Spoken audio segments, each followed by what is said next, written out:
Bom, muito bem. Então, hoje nós vamos falar sobre duas doenças, ou dois grupos, né, de problemas coagulatórios, hemofilia e trombofilia, que estão relacionados com a aula anterior, quando nós concluímos falando de coagulação sanguínea. Falamos das plaquetas e da coagulação sanguínea, né, do processo de coagulação sanguínea. E depois do intervalo, ou se a gente terminar um pouco antes do intervalo também, eu vou liberar então o link para vocês fazerem, né, para vocês poderem fazer o jogo, que é um joguinho que envolve a matéria e com aquela promessa, né? Quem conseguir concluir o jogo vai ter a possibilidade de escolher uma das questões da prova oficial para deixar em branco. Ou seja, o jogo vai substituir uma das questões da prova oficial. Então, essa seria aí seria o prêmio máximo aí desse jogo. Ok? Então, vamos lá. Deixa eu compartilhar a minha tela com o meu PowerPoint com vocês.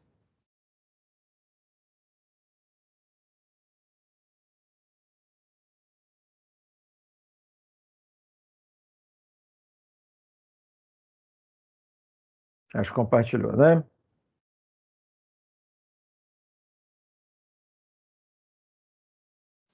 Compartilhou. Só pôr no modo de apresentação aqui.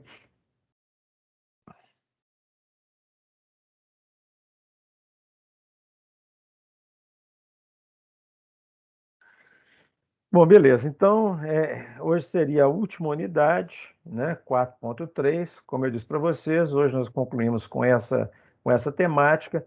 Na semana que vem, nós fazemos uma grande revisão para no dia 31, desculpe, no dia 1º de junho, fazermos então a prova oficial 2, né? A segunda prova oficial para concluir o semestre aí.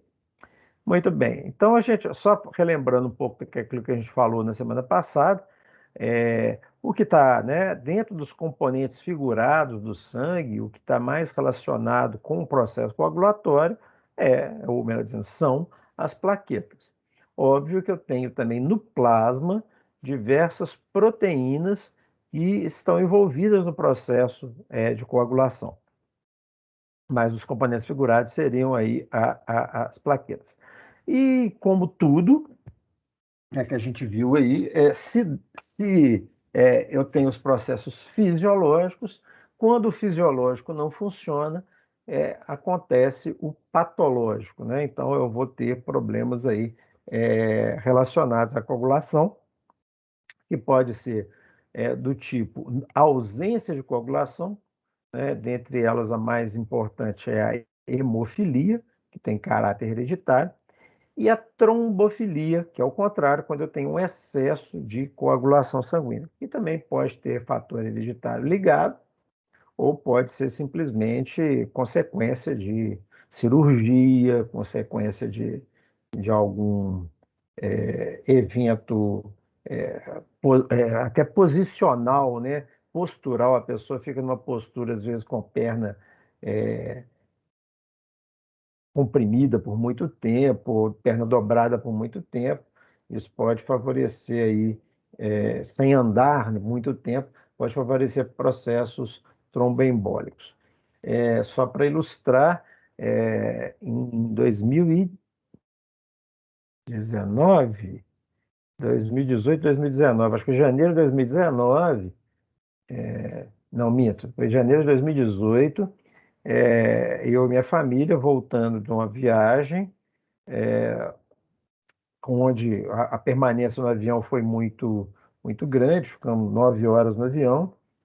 Minha esposa, que morre de medo de avião, quando entra na aeronave, ela não levanta mais, né? Não levantava, né? Agora já mudou, mas não levantava mais. E na volta, né, para Belo Horizonte, quando chegamos no aeroporto de Confins, ela sentiu mal e com todo um quadro, né, de muito característico de infarto, né? Eu fiquei assim meio assustado vômito, sudorese, taquicardia. E eu chamei, né, na época, conversando com né, chamei lá a moça que era da companhia aérea, ela, pelo rádio, chamou o serviço médico, e minha esposa teve um acidente tromboembólico, né, teve uma embolia pulmonar bilateral, oriunda desse processo, né, de ficar sentada há muito tempo. Ela não tinha histórico de coagulação, problema de coagulação sanguínea, mas ficou, né? E por muito tempo depois ficou tomando anticoagulante para poder evitar problemas maiores.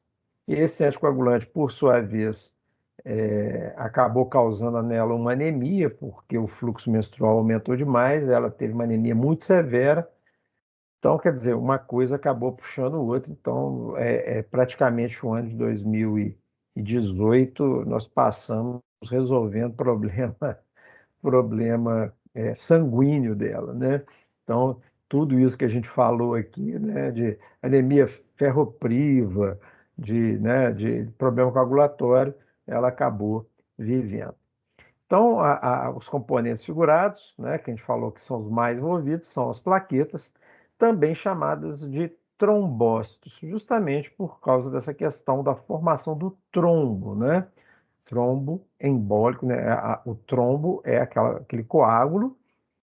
Quando a gente fala de acidente tromboembólico, significa que esse trombo promoveu a formação de um êmbolo, né? Igual você tem na seringa. Você tem o êmbolo da seringa que ocupa totalmente aquela circunferência da seringa. No caso, o trombo vai ocupar totalmente o vaso sanguíneo, evitando o fluxo, né? Então, interrompe o fluxo. Então, as plaquetas, a gente disse aí, que são fragmentos de megacariócitos, né? São menores do que as hemácias, têm uma vida média de 10 dias e são ativadas quando ocorre algum dano no endotélio vascular, ou seja, a ruptura do vaso, o endotélio ali é exposto ao tecido conjuntivo, acaba ali na região próxima ali ao vaso, ocorre então o processo coagulatório. Isso faz parte do que a gente chama de hemostasia, né? Então, as plaquetas corpúsculos são corpúsculos anucleados, porque na verdade não são células, né? São fragmentos do citoplasma de megacariócitos. Eles têm alguns grânulos, né? Então eles são granulômeros, né? Não são chamados de granulócitos porque não são citos, né? Não são células. Eles têm feixes de microtúbulos periféricos, né? Que vão propiciar essa formação, então, do trombo. Hemostasia, nós dissemos que esse processo que ocorre para poder conter alguma lesão. O oposto é a hemorragia. Então, hemostasia, a parada do sangramento. Hemorragia é quando esse sangramento persiste, né? Então, as três etapas da hemostasia pressupõem, então, vasoconstrição, bloqueio temporário por um tampão de plaqueta, né? E a coagulação sanguínea, que vai, então, preencher ou formar o trombo propriamente dito. Então, ela pode ser definida como uma série complexa de fenômenos biológicos que ocorrem imediatamente após a lesão, né? Então, é uma sequência. E como eu te disse, é bastante complexo mesmo, né? Porque eu tenho vários fatores coagulatórios envolvidos e eles é, não necessariamente obedecem uma ordem lógica. Se fosse fator 1 ativando fator 2, que ativasse fator 3, mas não é assim que acontece.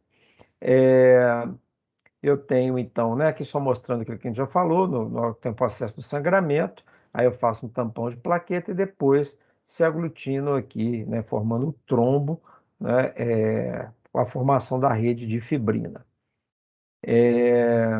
Bom, a gente falou aí das fases da hemostasia, né, até a formação do processo coagulatório, e falamos aqui da cascata coagulatória, né, que foi como eu disse, descrita, mas que não tem necessariamente uma lógica. Obviamente que um fator ele pode estar na sua forma não ativada e na sua forma ativada. Na cascata, sempre que aparecer um azinho aqui depois do número em algarismo romano, vai ser significativo de que aquele fator, no caso aqui, fator 11, está ativado, né? Aqui o fator 9, não, então o fator 11 influindo aqui no fator 9, ativando o fator 9. Então vocês percebam que não tem uma sequência lógica e por isso, pelo menos numérica, né? Não tem uma sequência numérica e, consequentemente, isso aí dificulta é, a, decorar disso. A não ser que você trabalhe especificamente com isso, também não há necessidade nenhuma de você decorar isso, né? Você tem as tabelas, tem o material para poder consultar. Agora, óbvio que é importante a gente entender a lógica desse processo, né? Então, eu vou criar, no final, né, tudo caminha para a quebra do fibrinogênio em fibrina. Toda essa cascata complexa aqui, ela vai, no final das contas, ocasionar, então, a quebra do fibrinogênio em fibrina, tá? E essa fibrina, então, vai formar os crosslinks, ou ligações cruzadas, né, que são ligações covalentes, que formam, então, uma rede bastante rígida e eficaz, né? Então, são essas aí as finalidades dos diversos fatores coagulatórios, né?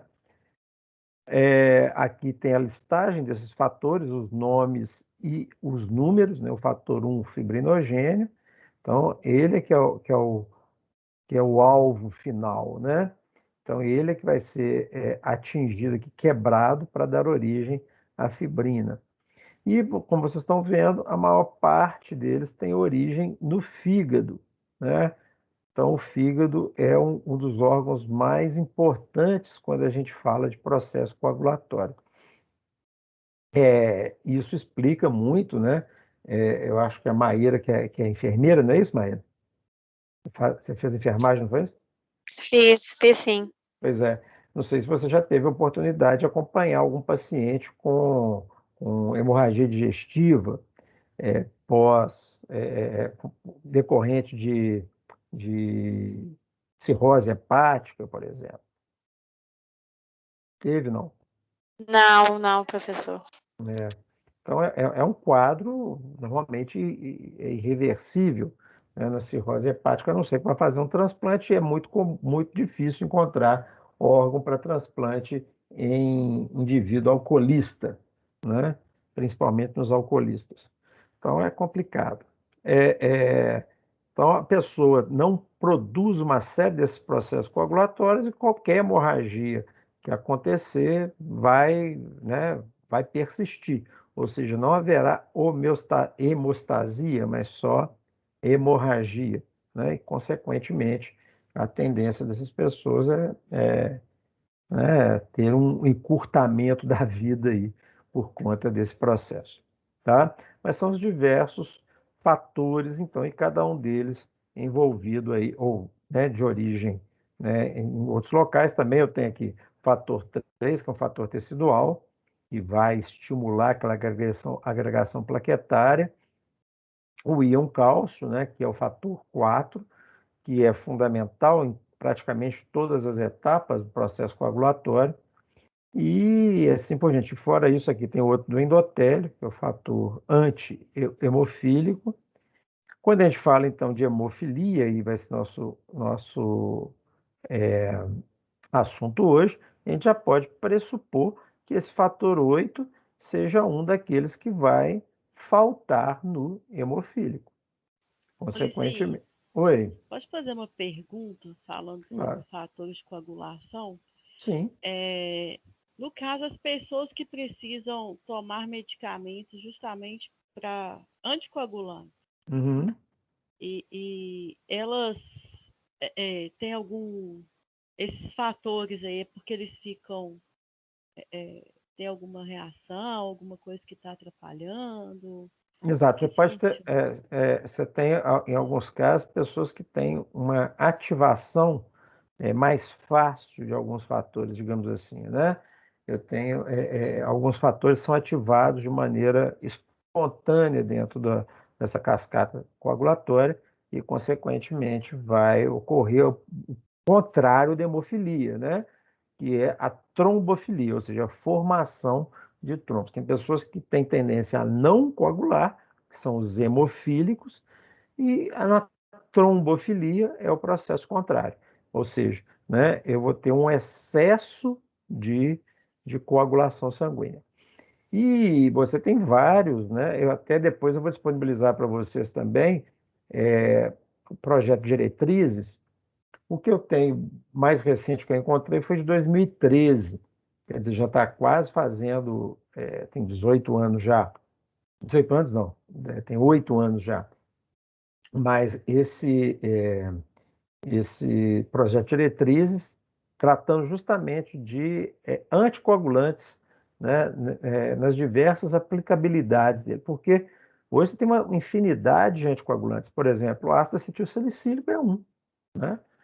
Onde que ele age? Ele age basicamente na agregação plaquetária, que é aquela fase inicial, na hora que as plaquetas se agregam. Elas são ativadas, né, e se agregam. Naquele início, lá, daquela fase primária, lá, da formação do trombo, né? Então, é um antiagregante plaquetário. Eu tenho outros, por exemplo, hoje o conhecido Xarelto, que é rivaroxabana, que age em diversas etapas, mas principalmente no fator 10, se não me engano. Tem clopidogrel, só nome bacana, tá? Tem o ticagrelor.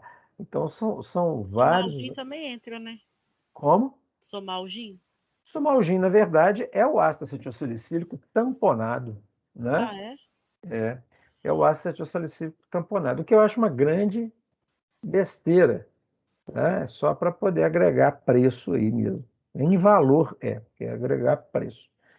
Só para poder a gente não ficar no vazio contra isso, eu não abri. Deixa eu ver aqui se eu consigo. Deixa eu só fazer uma coisinha, gente.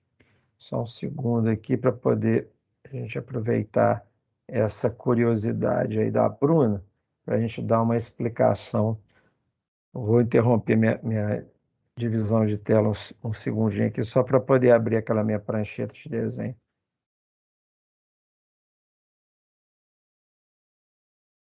Só um segundo.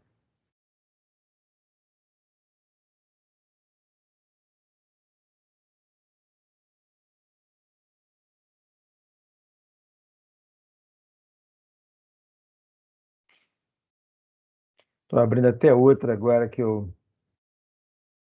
Na verdade, eu já tinha ela instalada e tinha esquecido a existência dela, que é do bambu. É uma que vem com essa placa digitalizadora, com essa mesa digitalizadora que eu comprei no semestre passado. Semestre passado, não, na verdade, no ano passado, foi no início da pandemia. Na ocasião, eu paguei nela chegou a R$ 120. Hoje ela está mais de R$ 400, porque com a pandemia, webcam, todas essas coisas sumiram do mercado e aquelas que estão no mercado estão naqueles preços bacanas, né? Ó, eu vou abrir até um caderno novo aqui para nós. Ah, não, já tem aqui onde fiz FAR 2. Fiz FAR 2.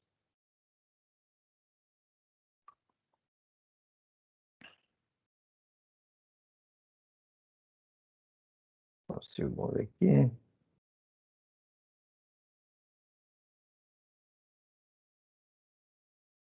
Bom, então vamos lá. Só para poder ilustrar isso que eu tinha falado aqui para a Bruna, né? Nós temos, dentro do processo coagulatório, a função, algumas proteínas e alguns eicosanoides também estão ligados aí nesse processo. Então, naquela fase inicial da agregação plaquetária, eu tenho lá, então, né, a produção, então, né, através do ácido araquidônico.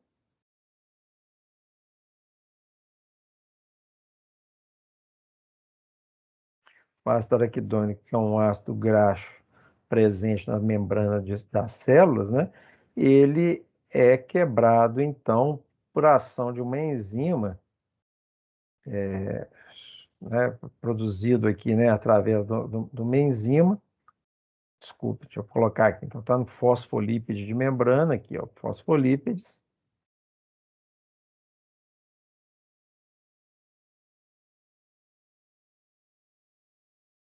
Os fosfolípides, eles são quebrados, então, por uma enzima chamada fosfolipase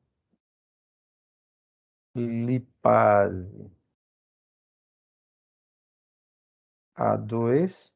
Essa fosfolipase A2, então, é que vai produzir, entre outras coisas, né, outros produtos, então, glicerol, outros ácidos graxos, mas ele libera, então, esse ácido araquidônico que está presente na membrana. Aqui entra um grupo de enzimas muito importante, que são as COX, né? Então, COX-1 e COX-2, que são as ciclooxigenases, tá? Escrevendo errado, clicox, não, ciclooxigenase.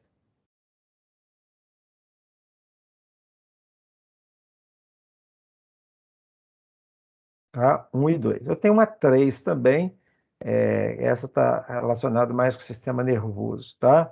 Mas a 1 e a 2, elas estão aí nos nossos tecidos.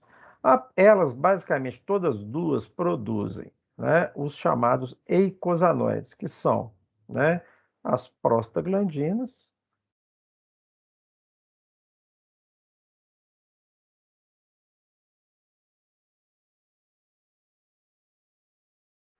as prostaciclinas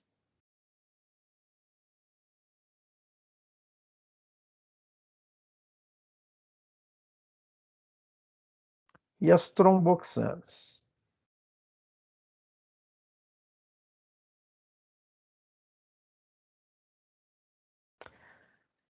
A COX-2 é uma enzima que está mais envolvida com o processo inflamatório, ou seja,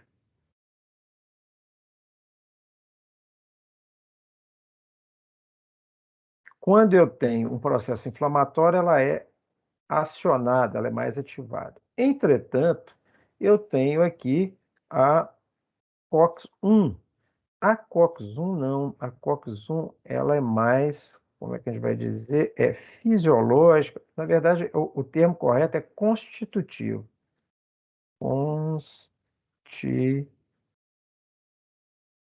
Não, já escrevi tudo errado de novo. Constitutivo.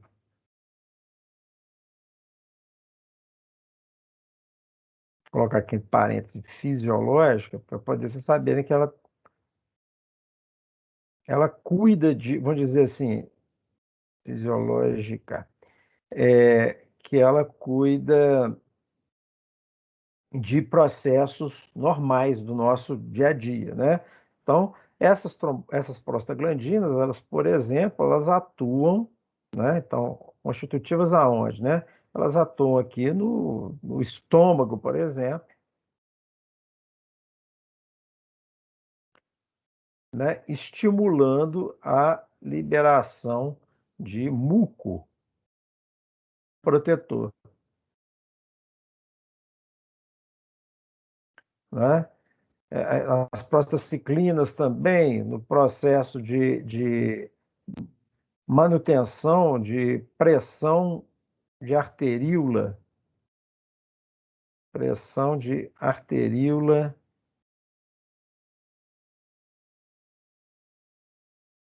renal. Então, né, para o ritmo de filtração glomerular lá. E as tromboxanas aqui, né, como a gente já deduz, né, fala trombo, né, tromboxanas, então, na agregação plaquetária.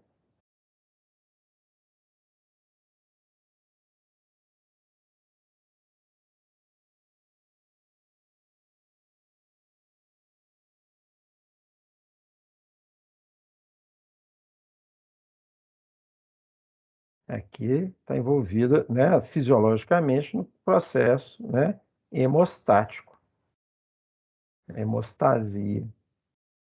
Beleza. Então, essa é a atividade, basicamente, aí, né? Tem outras funções, obviamente, né? Contração de musculatura lisa, até em processo de fecundação, elas estão envolvidas aí. Bom, bacana.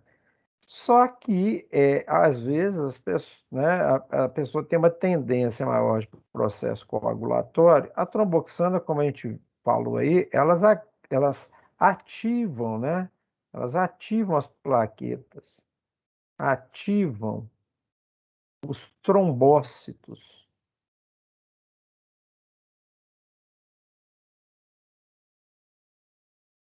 Beleza. Só que ela faz isso de maneira sistêmica, né? Então, ela está no sangue. Obviamente que eu vou ter, se eu tiver algum problema com as tromboxanas, eu tenho que utilizar medicamentos de ação sistêmica. Só parece que ficou feio. Beleza. E aí, o que que acontece? Ó, os ZAINE, né, os anti-inflamatórios não esteroidais, eles agem inibindo as COX. Então, o ZAINE entra aqui. Né? Quando eu tenho um AINE que não é seletivo, ele atua nas duas enzimas. Existem aqueles que são seletivos e que vão agir só na COX-2. Mas, de qualquer forma, eles bloqueiam a atividade da COX. Consequentemente, diminui a produção desses diversos eicosanoides. Tá? A ideia, quando eu uso um AINE, e no caso, um exemplo, né, de AINE é o ácido acetil salicílico, tá? O ácido salicílico, dado em doses de até 100 miligramas, né, ou quantidade de 100 miligramas, é, isso aqui ele teria uma atividade seletiva só em COX-2, tá? Então, até 100 miligramas. Espera aí, ficou ruim aqui. Deixa eu fazer com outra cor, porque senão não vai ficar, vocês não vão entender. Vou pegar o preto mesmo. Então, esse ácido acetil salicílico, nessa dose de 100 miligramas, ele é, então, seletivo para COX, tá? Seletivo para COX-1. Então, tem ação seletiva nesse caso. Óbvio que ele vai diminuir a produção, então, da tromboxana e diminuir a tendência das pessoas a terem acidentes, né, trombóticos, porque ele vai bloquear a ativação desses trombócitos ou a agregação plaquetária vai estar diminuída. Beleza, bacana.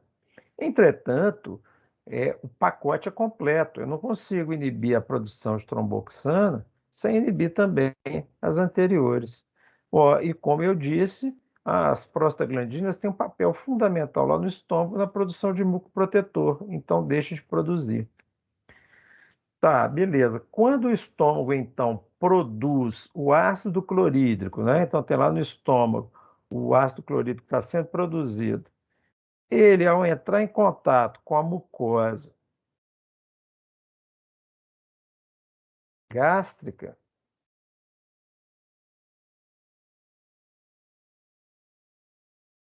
ele vai provocar, né? Então, o resultado disso daqui vai ser o quê? Gastrite, ou, né, dispepsia, né? Vamos pôr pirose, né? Pirose, que é aquela queimação no estômago, gastrite, úlcera, né? Então, isso daqui é decorrente dessa inativação, né, da prostaglandina, que está inativada, então vai promover essa irritação. Então, o que que eles fizeram, né? Eles criaram, né, o AINE, né, o ácido acetilsalicílico, puseram esse ácido acetilsalicílico associado a um tampão.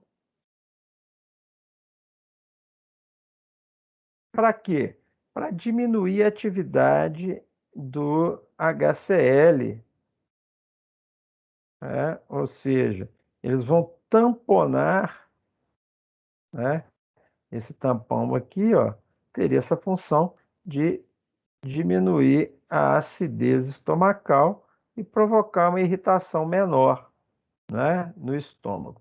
Entretanto, eu acho isso uma grande besteira, porque quando eu tenho uma diminuição da acidez, ou seja, uma elevação de pH, eu estimulo, eu vou ter um estímulo para a liberação de mais HCl, tá? Então dá um alívio inicial, mas no final acaba levando a mesma consequência. Sendo que nessa dose de 100 miligramas, esse efeito é mínimo, porque a inibição aqui é pequena, não tem grande irritação. Se a pessoa eventualmente tiver alguma queixa nesse sentido, é melhor que ela use, por exemplo, um inibidor de bomba de próton, né? Então, seria o ideal que ela usasse, por exemplo, um IBP, inibidor de bomba de próton, que reduziria então a produção de HCl de forma global e permanente, porque os IBPs são inibidores irreversíveis e por isso eles têm um tempo de ação grande, né? Eles agem por volta de 24 horas, então teria um efeito muito mais pronunciado nessa diminuição da produção de HCl e diminuição de irritação gástrica do que eu fazer o tampão. Para que eu vou usar esse tampão aqui, né? Então, esse tampão, como eu disse, ele acaba estimulando a liberação de mais HCl. Então, o Somalgin, se você for olhar, é o ácido acetilsalicílico tamponado, ou seja, vai ter esse tampão para reduzir essa teórica irritação gástrica que é promovida lá. Entretanto, Ô, Licinho, ah, sem cortar seu raciocínio, você falando isso aqui tá me clareando as ideias. Eu peguei uma receita essa semana de Somalgin, Clopidogrel e AS. O AS e o Somalgin têm o mesmo efeito? Eu não estou entendendo nada desse daí. Boa pergunta, né? O que aconteceu aí nessa receita? Tem receita que realmente é um mistério, né? Outra coisa, né, que a gente que é problemático, por exemplo, dentro dessa bagunça toda desse desenho que eu fiz aqui, deixa eu só mudar de página para poder ficar menos bagunçado aqui. Eu falei aí que esse ácido araquidônico,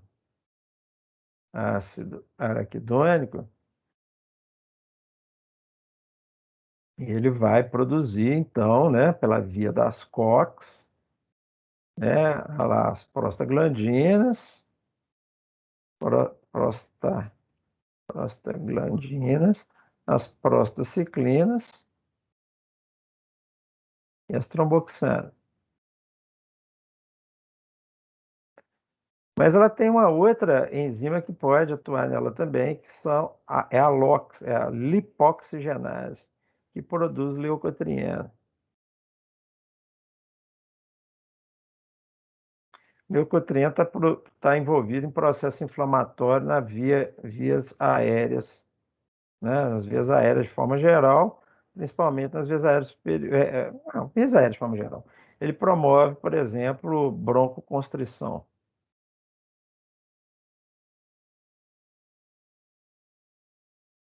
E pode desencadear episódios de asma, por exemplo.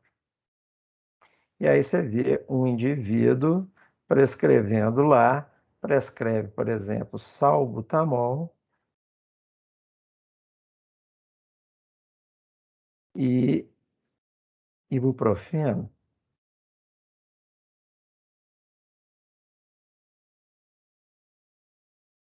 Não sei se você já pegou receita assim, eu já peguei várias, tá? Salbutamol mais ibuprofeno. Qual que é a contradição aqui? Ó, o ibuprofeno, ele é um AINE, portanto, ele é um inibidor, é um AINE, né? Vou colocar aqui, AINE. Portanto, ela é um inibidor da COX. Ok? Beleza. Se eu inibir a COX, esse ácido araquidônico que está sendo produzido, ele só vai ter esse caminho, ele não pode seguir. Ele vai seguir para onde? Para cá. Então, nesse caso, aumenta a produção de leucotrieno. Aumentando a produção de leucotrieno, aumenta a broncoconstrição e desencadeia uma crise de asma. Então, você está usando salbutamol, que é um broncodilatador, tá? É um beta-agonista, tá? Beta-agonista, tá? Agonista beta, que vai, né? Beta-adrenérgico, que vai aumentar, né? Que é broncodilatador, que vai aumentar o tamanho do brônquio para poder facilitar a troca gasosa, e ao mesmo tempo você está usando um AINE que vai produzir o efeito contrário. Então, quer dizer, são muitas contradições ou falta de estudo mesmo que acontece aí nessas prescrições, tá? Eu peguei uma também ótima agora, já que a gente está falando de coagulação sanguínea, Bom, teve uma que foi bacana. É, minha mãe. Minha mãe, ela tem insuficiência cardíaca congestiva. Beleza. Na insuficiência cardíaca congestiva, né, ela é necessário um aumento, né? Eu preciso usar fármacos, como é o caso da digoxina, para aumentar, né, a força de contração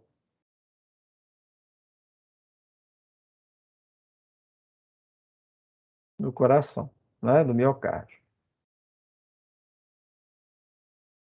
Então, a insuficiência cardíaca congestiva, a droga de escolha é normalmente digoxina 0,25 miligramas, uma vez ao dia e tal, pá, beleza. Só que esse fármaco, ele tem uma grande excreção renal.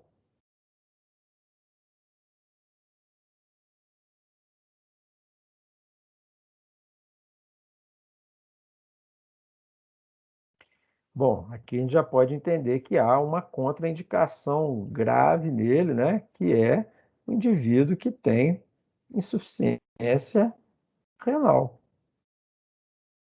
Então, se o indivíduo tem insuficiência renal, ele não deve usar, é contraindicada a utilização da digoxina. Por quê? A digoxina é um fármaco cardiotônico e que tem uma margem de segurança muito estreita, muito curta.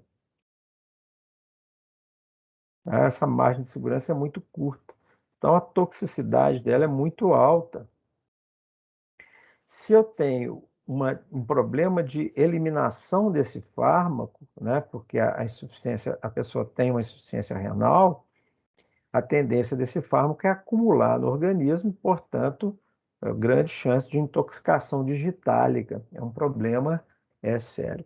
Então, a droga de escolha nesse caso é a digitoxina,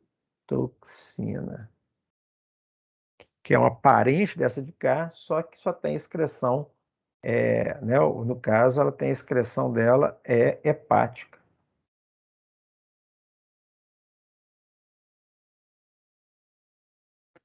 Minha mãe teve internada, estava com a internação dela foi não devido à insuficiência cardíaca, mas devido à insuficiência renal. Ela estava com uma alta, né, de creatinina e alta de ácido úrico,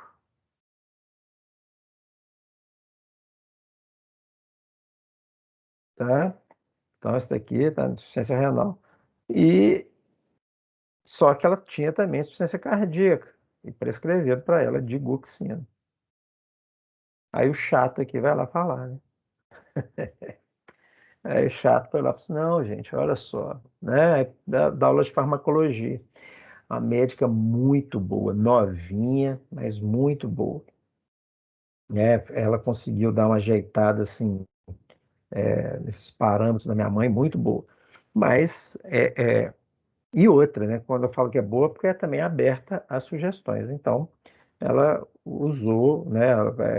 Me ouviu e acabou mantivemos a digoxina, mas com um intervalo posológico maior, porque aí você faz ajuste de dose. Você pode fazer o ajuste de dose. Se a pessoa não tiver total ausência de função renal, ela pode usar digoxina, mas com intervalo maior. Então, agora ela está usando um comprimido de 48 em 48 horas, o que é uma dificuldade, mas que também. Porque a digitoxina é mais difícil de encontrar, né? A digoxina é mais fácil. Então, são coisas que a gente tem que estar atento. Por isso que é importante a gente estudar tanto a farmacologia quanto a fisiologia e a fisiopatologia. E quando a gente fala de farmacologia, não é só o efeito, de onde é que o fármaco age, não. É a cinética dele. Se eu sei a cinética, eu acabo entendendo. É o caso anterior aqui, né? Esse caso aqui é importante, mas esse caso aqui também é, né? Então, para que eu vou gastar dinheiro usando uma substância tamponada que tem pouco efeito no final das contas, se eu tenho outros fármacos que são mais eficazes na irritação? E outra, para que eu vou usar isso se a pessoa não apresenta nenhuma queixa de pirose, de gastrite, né? Não tem úlcera, não tem nada? Porque muitas vezes faz o uso da medicação profilaticamente, ou seja, para evitar que aconteça, e não tem necessidade. Isso daí é PRM, né? Problema relacionado ao medicamento, PRM1, né? Quando não tem necessidade de medicamento, né? Medicamento desnecessário. Ok? Então, isso aqui foi um parênteses, mas um parênteses para a gente entender aqui essa ideia aqui dos trombócitos, da utilização do AS. Espero que eu tenha sido claro aí. Deu para entender? Muito esclarecedor, muito bom. Então tá, joia. Então, beleza. Então, como eu estava dizendo, deixa eu ver onde é que nós paramos. Apostasia primária, coagulação, isso tudo nós já vimos. Cascata coagulatória, os fatores de coagulação que a gente estava falando. Aí aqui, né? Então, como a gente disse, no final das contas, né? A ideia é justamente quebrar o fibrinogênio em fibrina, né? Então, fibrina. Lembrando lá os fatores como o cálcio, né? O cálcio, cadê o cálcio aqui? Perdi o cálcio. Cálcio, né? Aqui o fator 4, né? Tá aqui, tá vendo? Esses fatores eles agem em diversas etapas da cascata coagulatória, né? Então, nesse processo, né, no final das contas, a trombina, né, tem a protrombina, né? O ativador da protrombina depende também de cálcio. Então, vai ocorrer então, essa ativação da protrombina em trombina. A protrombina também é produzida lá no fígado, né? Protrombina no fígado, o fibrinogênio no fígado, tá? Então, esse ativador da protrombina produz então a ativação da protrombina em trombina, e a trombina vai agir aonde? Não no fibrinogênio, além do fibrinogênio, melhor dizendo, vai atuar também como estabilizador da fibrina, né? Ou seja, ela promove uma manutenção daquela rede de fibrina que é feita criando aquelas ligações cruzadas, né? Aquelas redes de ligações cruzadas ali, tá? Bom, beleza. Então aqui, lembrando, né, eu tenho uma via intrínseca e uma via extrínseca. A intrínseca é basicamente aquela que ocorre dentro do vaso e a extrínseca é aquela que tem algum fator fora do vaso. Por exemplo, teve a lesão endotelial, ou seja, o endotélio, que é o revestimento do vaso sanguíneo, foi rompido. Então, essa lesão endotelial, ela ativa, né? Ela começa a cascata aqui, né? E essa cascata fica até mais curta se eu tiver essa lesão. Agora, mesmo sem ter nenhuma ruptura, pode ocorrer a coagulação sanguínea. E aqui, meninos, é aquilo que a Bruna perguntou, né? Por que tem pessoas que basicamente o problema está na via intrínseca, ou seja, ele tem uma ativação espontânea, né, dessa via intrínseca, levando, então, a essa coagulação sem, né, um fato desencadeante, ou seja, sem nenhuma necessidade hemostática, ou seja, eu não preciso criar aquele tampão, mas aí eu crio devido a essa presença aí de alguma irregularidade no processo coagulatório, principalmente da via intrínseca, ok? Todas as duas desencadeiam, então, na ativação, então, né, do fator 10, né? Então, o fator 10 vai ser ativado com tanto a via intrínseca quanto a extrínseca, ativam o fator 10. O fator 10, então, é o ativador aqui que vai quebrar a protombina e trombina, e a trombina quebrando, então, o fibrinogênio e fibrina, e, como a gente disse, também atuando na inibição melhor dizendo, na estabilização da rede de fibrina ao final do processo. Uhum. Bom, coagulação, né, da via intrínseca, extrínseca, o fator 8 plasmático na presença do seu cofator. Não, isso aqui não vou ficar lendo isso aqui para vocês, não, é besteira. Só lembrando, isso aqui é aquele detalhamento do anterior. As plaquetas, então, como a gente tinha dito, né, e células danificadas vão, né, também funcionar como ativadores, né, da tromboplastina, que vai quebrar a protombina em trombina. Aqui a vitamina K, também chamada de fitomenadiona, que também é produzida no fígado juntamente com cálcio, são fatores envolvidos nesse processo de conversão da protombina em trombina. Muito bem. Foi aquele vídeo que nós vimos na semana passada. As pessoas que tomam esses anticoagulantes, é bom evitar alimentos com vitamina K? Entendi sua pergunta. Sim, sim. Né? Agora, apesar de que você me apertou aqui, se eu vou ter, vai depender do tipo de fármaco. Óbvio, né? Se eu tenho uma pessoa que tem um excesso de coagulação, eu não vou ficar dando fator coagulatório para ele. Então, realmente não é muito indicado mesmo, não, viu? Eu nunca passei por essa situação de ter que recomendar alguém que fizesse uso, né, para evitar ingestão de vitamina K.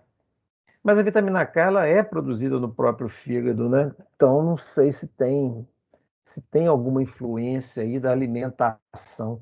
Essa eu vou ficar te devendo, Bruno. Eu vou olhar com calma aí para poder depois te falar, para não ficar só no achismo aqui, tá ok? Tá. Depois eu te digo com mais calma. Então, dos problemas, né, de coagulação, a gente falou, um deles é a hemofilia, que é uma doença hereditária que afeta a coagulação. E esse é o contrário, né? Como a gente disse, principalmente relacionado então com o fator 8, que é aquele fator que a gente falou que é o anti-hemofílico, né? Então, é uma incapacidade genética de fabricar esse fator 8, que é necessário para o processo coagulatório.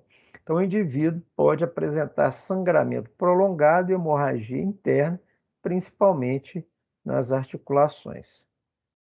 Isso daqui é um problema. Nós vamos ver algumas imagens aqui, né? Então, para evitar hemorragia, os portadores de hemofilia devem submeter a transfusão sanguínea ou de plasma.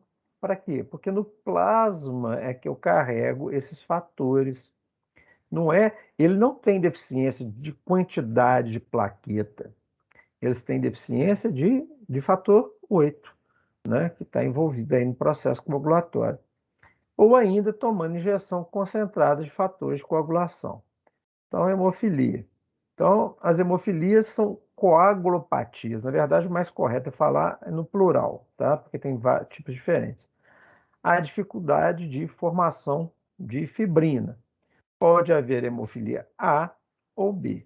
A incidência absoluta de 1 para cada 20 mil nascimentos, ou seja, eu tenho aqui no Brasil, para cada 20 mil nascidos, eu tenho um hemofílico, tá?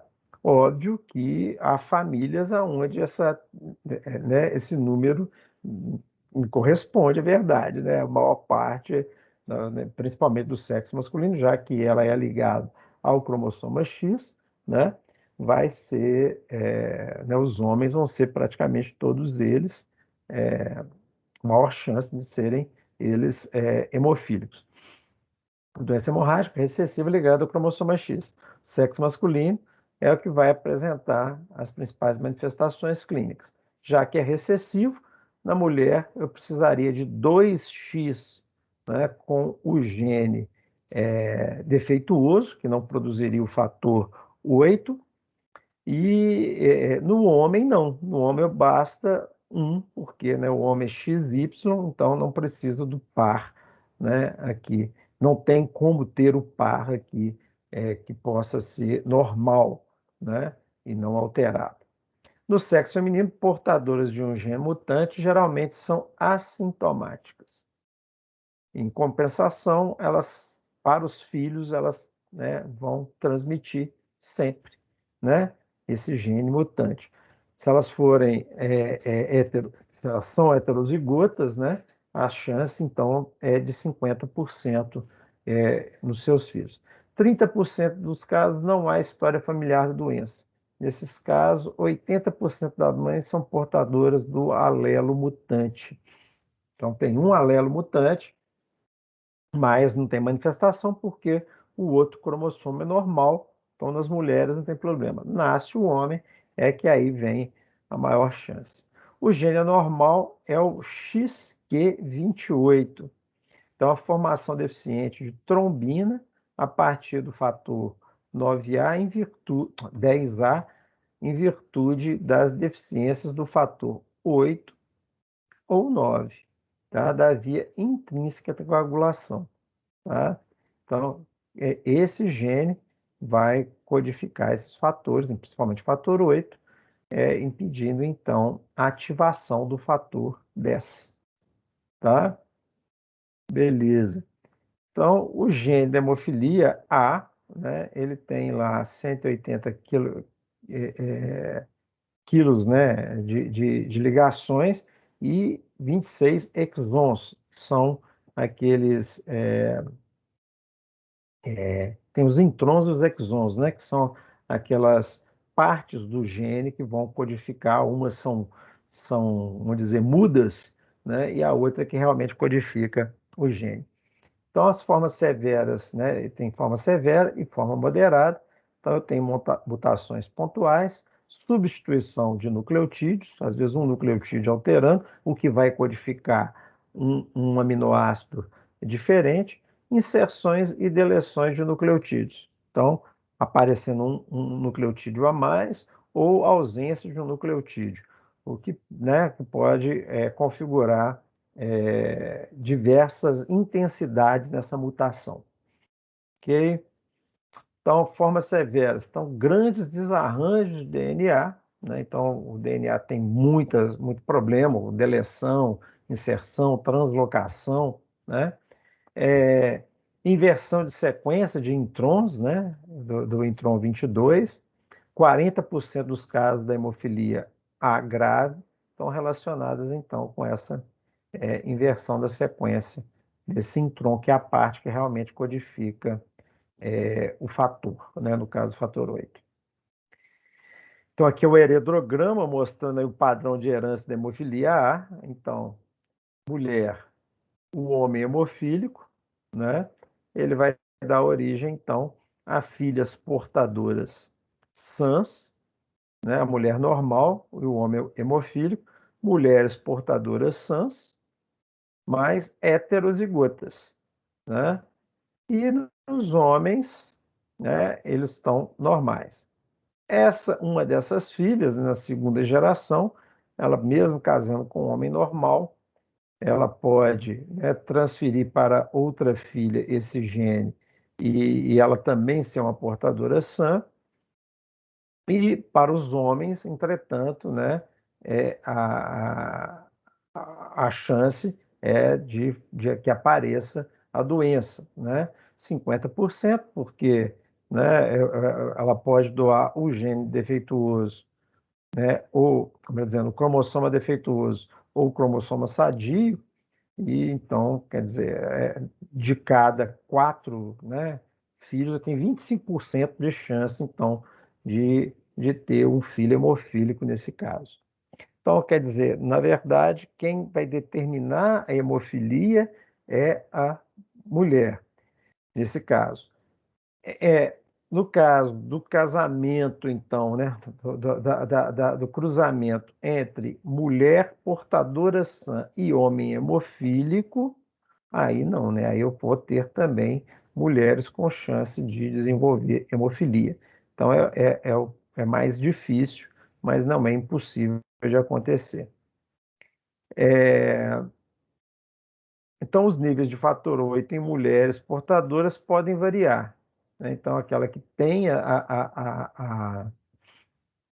é portadora sã, né? Ela pode ter níveis diferenciados de uma mulher homozigota não portadora do gene, né? Então, a escolha da inativação dos cromossomas X se faz de modo aleatório. Então, porque às vezes um está se expressando e outro não, né? As portadoras do gene hemofílico podem ser normais ou hemofílicas. Tá. Então, aqui é aquela via que nós já vimos, né? Então, o fator 8 está aqui, né? Ele é fator 8 ativado, é o que vai. Pensa bem, basicamente aqui na última etapa da via intrínseca, que vai ser responsável, então, pela ativação do fator 10, eu tenho também aqui o fator 9 ativado, também pode ativar o fator 10, é que vão aparecer aí o problema, né? Normalmente o fator 8, como a gente falou, que é o mais envolvido aí com a hemofilia. Então, eu impediria essa via intrínseca de funcionar. Qual a importância do fator 8 na homeostasia, né? Na hemostasia? Aqui nós já falamos, isso aqui não tem necessidade de continuar. Já falamos isso aqui também. Só para a gente ganhar tempo, viu, gente? Os slides estão lá disponíveis. Então, as manifestações clínicas nesse caso, né? Eu tenho aquelas manifestações graves, moderadas e leves. Então, o nível de fator, né, que vai estar, né, relacionado com isso. Então, as graves, né, elas são menor ou igual a 1%. Então, sangramento espontâneo desde a infância, então a criança já aparece com isso. A hemartrose, o que é isso? É a conjunção do nome hema, né, de sangue, e artrose. Então, é a presença de sangramento, de hemorragias nas articulações, tá? E nesses casos mais graves, ela acontece de maneira espontânea e frequente. Ou seja, nada necessita, não tem nenhum fator que vai dizer assim, aconteceu porque a pessoa teve uma queda, bateu aquele joelho em algum lugar. Não tem isso, né? Não necessita de ocorrência de nenhum evento desencadeador daquele processo. Pode ocorrer de forma espontânea e é frequente, tá? Então, aqui, né, essa hemartrose, 70% dos indivíduos apresentam essa hemartrose espontânea e frequente. Moderada, de 1 a 5%. Então, hemorragia secundária a trauma pequeno, ou seja, eu vou ter um evento onde vai ocorrer a ruptura do vaso e aí o sangramento ocorre por conta disso, né? Ou permanece, né? A coagulação é mais difícil. Entretanto, a hemartrose, tem umas palavras difíceis de falar, né? Ela também é espontânea, tá? E acontece numa incidência bem menor, no caso aqui 15%, tá? No caso da leve, né, tem hemorragia secundária a traumas e cirurgia, né? E raramente sangramento espontâneo, já com menor incidência de hemartrose, tá? Também torno de 15%, mas geralmente ligada a algum evento desencadeante. Caiu, bateu com o joelho, teve né, teve alguma pancada ali que recebeu, então apareceria por conta disso. Então, as manifestações clínicas, né? As manifestações hemorrágicas e articulações são as mais envolvidas. Eu posso ter também hemorragias nos músculos, tecidos moles, né? Associadas a injeções intramusculares e a cirurgia. Mas 90% das manifestações aparecem nesses dois principais temas aqui, né? Da manifestação hemorrágica e né, essas lesões, esses sangramentos nas articulações. Aqui, gente, um joelho com hemartrose, tá? Olha só o tamanho né, da lesão aí desse paciente, né? Então, qual que é a origem? Normalmente, vocês sabem que tem, né, aquela cápsula sinovial, que é onde eu tenho o líquido sinovial, que faz uma lubrificação da articulação. Então, eu tenho vasos que fazem aquela drenagem, fazem a alimentação, oxigenação, a nutrição daquele tecido. Esses vasos se rompem e vão promover, então, essa infiltração, essa hemorragia dentro do líquido sinovial ou dentro da cápsula sinovial, o que vai ocasionar lesões desse tipo, né? Então, hemorragia dentro dessa cavidade articular. E variam de acordo com a idade. Normalmente, quanto mais ativo o indivíduo, maior chance de ocorrência disso, mas também a idade acaba contribuindo para a ocorrência dessas lesões. Tá?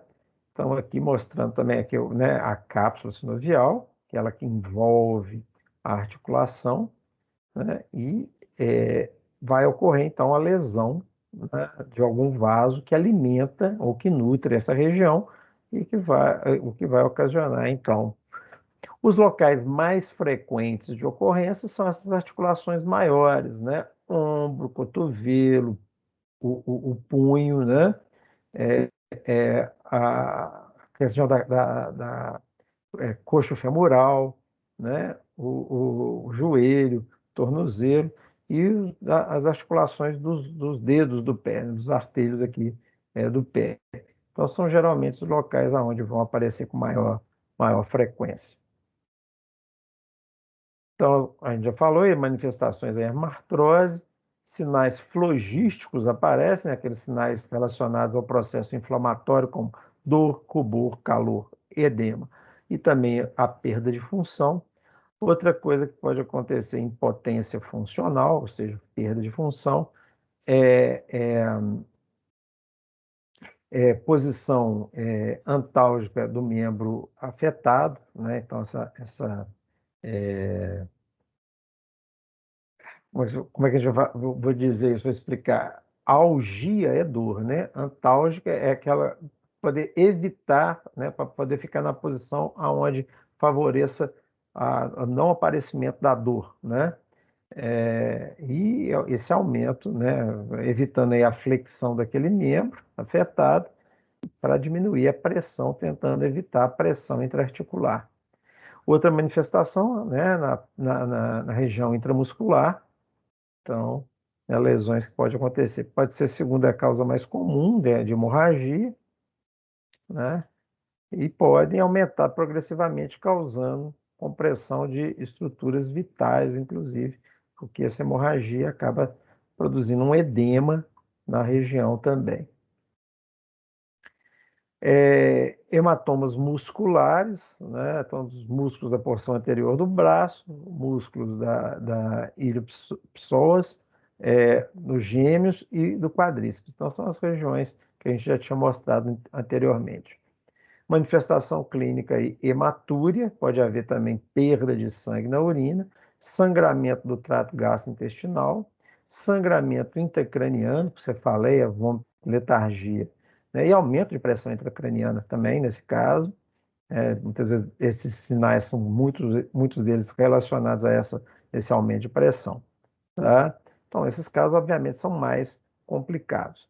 Há um ciclo vicioso, então, a hemartrose leva a um processo inflamatório daquela região, né, da cápsula sinovial, uma sinovite, e quando isso acontece, estimula mais dermatose. Então é um ciclo vicioso, né? Vai levando aí a um quadro bem complicado de artropatia. Pseudotumor hemofílico, né? Tem duas possibilidades, que é o pseudotumor hemofílico verdadeiro e o falso. O verdadeiro de origem, né, acontece dentro do osso, né? Ao lado, e o falso é aquele, né, uma coleção de sangue no tecido mole que está próximo aí ao osso, tá? Então, é outra manifestação clínica aí também do, né, da hemofilia. Eu posso, né, geralmente são assépticas essas lesões, ou seja, não tem processo infeccioso, mas eles podem sim infeccionar, né? Então, a infecção do hematoma, levando à formação do abscesso, né? Alterações funcionais, a pessoa tende, né, quando tem alguma lesão no joelho, vai ter, né, problema de marcha, problema de manipulação, né? Então vai ficando com algumas limitações funcionais. Lesões de nervos periféricos, né? Principalmente na região femoral, problemas neurológicos, né? 24 horas após o início do hematoma, principalmente no sistema nervoso central, então alterações neurológicas. O diagnóstico, o exame clínico completo, né? Uma ênfase aí na história familiar, se a pessoa tem histórico familiar né, de problema, né, pessoas hemofílicas na família. Então, os exames laboratoriais, o tempo de tromboplastina, né, parcial, o tempo de sangramento, a contagem de plaqueta, o tempo de protrombina e a dosagem fibrinogênica.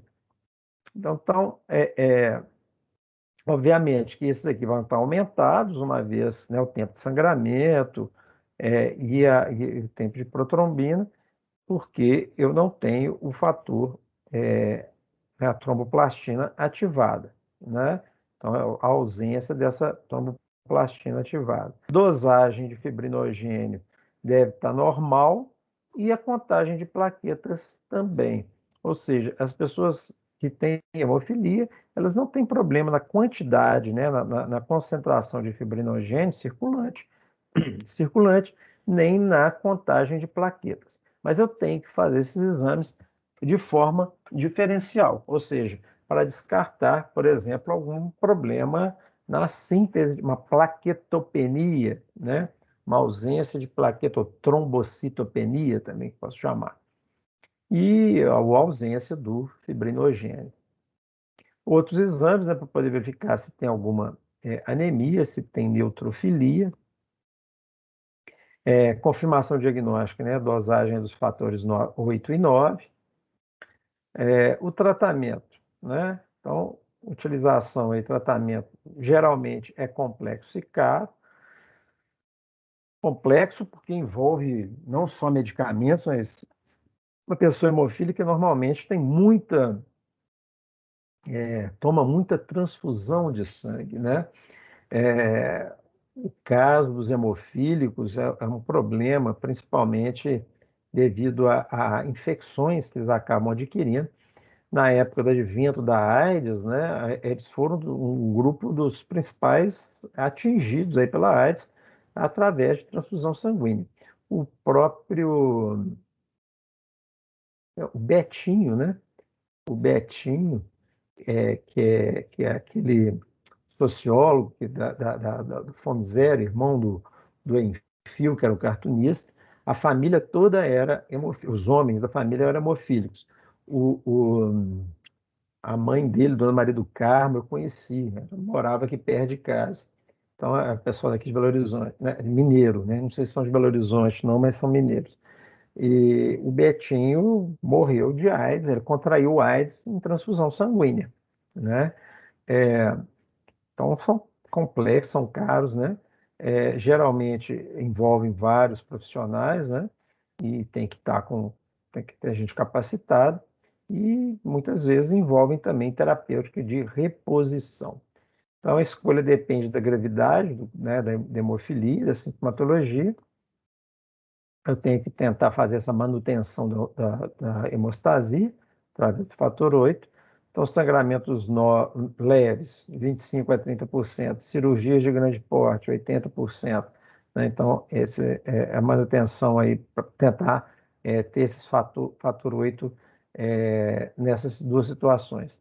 Transfusão de concentrado de plasma, né? Que é onde vai estar o fator 8, assim como também fibrinogênio e cálculo da dose, né? Então, vai fazendo o cálculo da dose de acordo com o peso corporal.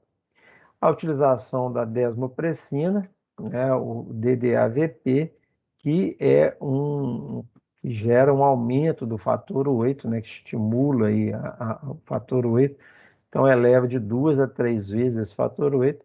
A indicação para hemofilia A de leve a moderada, porque se a pessoa tiver a grave, que não tem síntese nenhuma, né, não há grande diferença.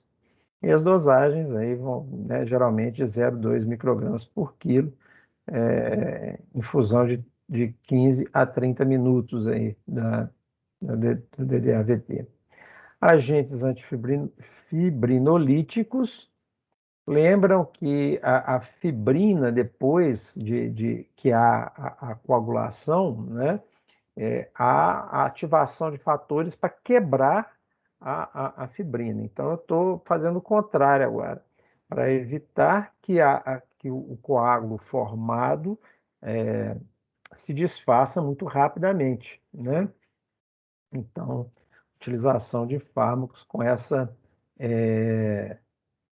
finalidade. No caso do ácido aminocaproico, indicação, né, cirurgias, né, de região bucal, por exemplo, para fazer extração dentária, alguma cirurgia de abscesso dentário, né, preservação de coágulos formados para poder dar o tempo necessário para a restauração do tecido, contraindicados em hemorragia interna por motivos óbvios, porque, né, senão você vai ter aí formação ou manutenção de coágulo, pode levar a acidente isquêmico, né, que é o contrário. O fator 8 recombinante, né, você vai adquirir, né, ou vai produzir esse fator exogenamente e administrar, né, tem prós e contras nisso, né, anula a transmissão de doença, aquelas doenças que podem acontecer na, na utilização do plasma, né, a transfusão de plasma de outras pessoas, e os contras, desenvolvimento de anticorpos contra suas moléculas, né, então pode ocorrer doença né, imune relacionada com a utilização desse fator 8 recombinante. E o custo, que não é barato. Terapia gênica, essa ainda é experimental, né? Introdução de sequências de DNA de um fator de coagulação normal nos portadores de gene defeituoso. Isso tem sido feito em cachorro, hamster, mas no ser humano ainda não foi utilizado. Bom, a trombofilia é o processo ao contrário, né? O processo resultante da iniciação da propagação inadequada do mecanismo de homeostático. Né? A tríade de Virchow, então, que é a lesão da parede vascular, a estase sanguínea, a alteração dos componentes do sangue, que vão levar um quadro de hipercoagulabilidade. Tem umas coisas que tem que falar pausadamente. Então, é alteração hereditária ou adquirida do sistema hemostático que resulta em risco aumentado de trombose. Então, nesse caso, não é só hereditário, como na hemofilia. Na hereditária, tem distúrbio genético que predispõe o desenvolvimento de trombose. Então, indivíduos jovens e a história familiar de trombose geralmente estão associadas nesse caso, né? Então, a mutação do gene G160, 1691A, né? Do gene F, né? F5, de Leiden, mutação do gene do 2021 0A, né, do gene F2, e deficiência, né, de vários fatores aí que podem, que são anticoagulantes, né? Então, que evitariam a coagulação. Então, ou também a presença de uma hiperhomocisteinemia. A homocisteína é um fator envolvido no processo coagulatório. Então, as trombofilias hereditárias ou hipercoagulabilidade primária, né? Então, eu vou ter redução de proteínas antitrombóticas, né? A deficiência desses vários fatores, aumento de proteínas protrombóticas, como aquelas que foram citadas aí no slide anterior. Então, aqui é só mostrando, né, as prevalências estimadas, né, nesses casos, nesses diversos casos, associados a esses fatores que a gente falou. Eu estou correndo com isso daqui, gente, porque é só uma chave aí para poder a gente falar, né? Então, aqui mostrando os locais aonde normalmente ocorrem essas ativações dentro daquela cascata que a gente já conhece.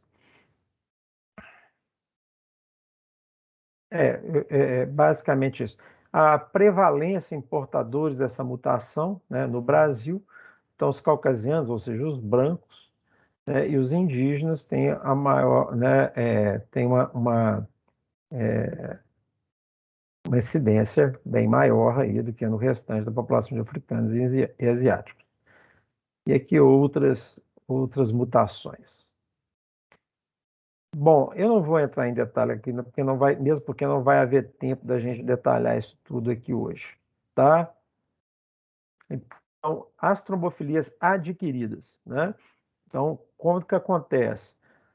Cirurgias, por exemplo, extensas, cirurgias de abdômen, membro inferior, geralmente são aquelas onde você vai encontrar o maior número de acidentes tromboembólicos, né? Traumas como fraturas, pancadas, esmagamento de membro inferior em algum acidente, imobilização prolongada, como eu falei, ficar muito tempo numa posição só, ou até mesmo imobilização proveniente de uma fratura, né? Idade avançada, que isso também vai dificultando aquela normal funcionamento, né? Câncer, tipos de câncer que podem aumentar essa tendência, doenças mieloproliferativas, que vão aumentar o número de plaquetas, por exemplo, trombose prévia, né, a pessoa já teve um caso anterior, gestação e puerpério. O processo de gestação há, né, por causa da compressão de vasos, né, que na região abdominal pode aumentar, e no puerpério, após o parto, né, com aquela retirada de placenta, aquelas lesões que nós vimos aqui que pode acontecer, pode levar até aquela troca de sangue da mãe e da criança lá, né? Ocasionando uma eritroblastose fetal posterior, pode também ocasionar acidente tromboembólico. Terapia de reposição hormonal, anticoncepcionais orais. Esses dois, né? Então, a questão hormonal nas mulheres, então aquelas que entram então no período de climatério e começam a fazer reposição hormonal, e o uso de anticoncepcionais, especialmente quando eles estão associados ao tabagismo, tá? Então, nesses dois casos aqui é muito importante alertar, geralmente, pacientes que fazem uso dessa reposição hormonal e de anticoncepcionais orais, dessa maior tendência, tá? Síndrome antifosfolípide, e seria... Então, essa síndrome antifosfolípide, chamada de SAF, não confundir com síndrome alcoólica fetal, tá? Porque tem uma SAF que é a síndrome alcoólica fetal. Então, pode ocasionar aí complicações obstétricas, trombose arterial ou venosa, presença necessária é a presença de anticorpos antifosfolipídios, né? Então, aqui é só poder detalhando essa síndrome e basicamente isso. Os fármacos utilizados no tratamento dessas doenças tromboembólicas vão depender do tipo, né? É diferente da hemofilia, onde na hemofilia você tem caráteres definidos, você tem é, é, é, quadros definidos, é leve, é moderado, é grave, e eu consigo mapear qual que é a concentração de fator 8, de fator 9 presentes ali e fazer a intervenção correta. Aqui nos acidentes tromboembólicos, né, na tendência à tromboembolia, eu tenho que ver qual que é o fator desencadeante disso. A idade, tem problema cardíaco, tem uso de válvula, né? Por exemplo, prótese cardíaca, como marca-passo, isso tudo aí vai predispor, ou até mesmo transplante, isso tudo predispõe a pessoa a acidente tromboembólico, e para cada caso tem uma recomendação diferente. Por isso eu coloco, né, para vocês lá no pós-aula de hoje vai estar colocado então aquele projeto de diretrizes que detalha a procedimento anticoagulatório, né, o tratamento anticoagulatório nas diversas patologias. Gente, vocês desculpa ter corrido aí no final, mas é porque realmente nosso tempo estava terminando. Tá? Agora, o que é que nós vamos fazer? Eu vou liberar para vocês o link, mas antes eu queria explicar um pouquinho como é que é o exercício. E vou deixar vocês livres, tá? Vocês vão ter até a meia-noite, que tem que fazer hoje, tá? Vocês vão ter até a meia-noite para poder me mandar, então, aquela fotografia que eu falei. Bom, deixa eu abrir aqui. Tá vendo? Isso aqui está dando, é o sinal do AVA que não está funcionando. Vou até fechar ele aqui.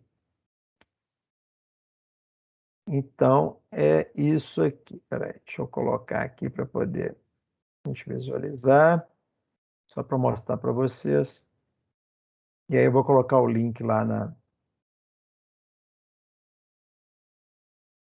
no Telegram.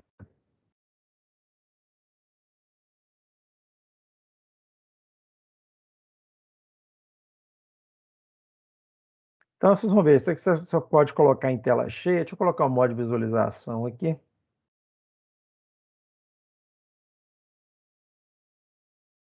Quando vocês forem julgar, vocês podem fazer em tela cheia. Então, vai aparecer aqui, vocês vão ter um lugarzinho para iniciar. Pronto, iniciou, vocês vão ser recepcionados na sala aqui e está dizendo as instruções. Então, para escapar desse semestre, você deverá realizar as missões e anotar os números que for ganhando. Então, cada missão que você cumprir, você vai ganhar um número. Vai anotando esses números, tá? Quem conseguir escapar deverá tirar uma selfie ao lado da tela final e enviar para o e-mail licínio.fisfar2@gmail.com até a meia-noite. Aí você vai aqui, vai para missões, tá? E vocês, não vou antecipar aqui, não vou dar spoiler, você vai ter, né, 5 missões para serem cumpridas e a missão final, que na verdade essa missão final é só você colocar o código, tá? Vocês vão digitar a senha. Na verdade, vocês vão clicar aqui em cima, vai aparecer o lugar para vocês digitarem a senha, tá? Estou com a senha aqui agora, então vocês vão colocar a senha. Se tiver correto, vocês vão apertar o Enter lá e vai aparecer então a tela final. Aparece na tela final, vocês vão tiram a selfie com a tela final e mandam lá para o e-mail, ok? Beleza. Deixa eu só então finalizar essa edição aqui, voltar para editar. Eu vou copiar o link aqui.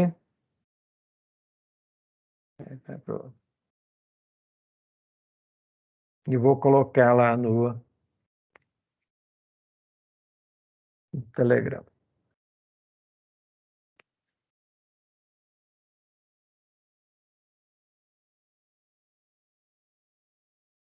Chama Sangue, Suor e Lágrimas. Sua homenagem, viu, Bruno?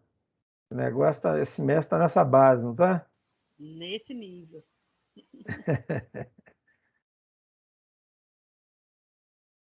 Eu já vou colocando agora aqui no Telegram, vocês já podem mandar abraço.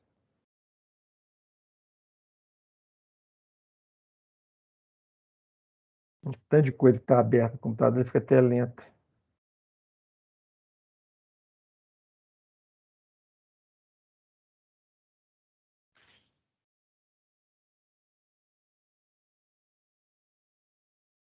Beleza, então não esqueça, eu vou colocar também aqui o modelo de como vocês vão me mandar a fotografia, ok?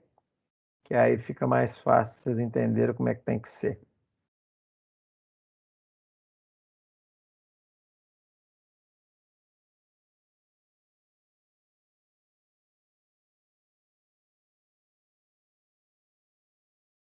Então, fotografia assim, viu? Coloca lá, né? Parabéns, a tela final é essa. O Pitágoras lá no fundo e você jogando chapéuzinho, a Bruna jogando chapéuzinho de formanda dela aqui, né? Amém. Você escapou desse semestre, ok? Esse daqui vai ser o voucher de vocês para a prova da outra semana. Beleza, meninas? Então agora a gente faz o intervalo, depois do intervalo a gente não volta. Vocês podem mandar a brasa aí no exercício e me mandar isso aí até meia-noite. Valeu? Beleza, boa noite pra você. Então Beleza. tá. Boa Tchau, noite. tchau, então. Tchau. Bye, bye.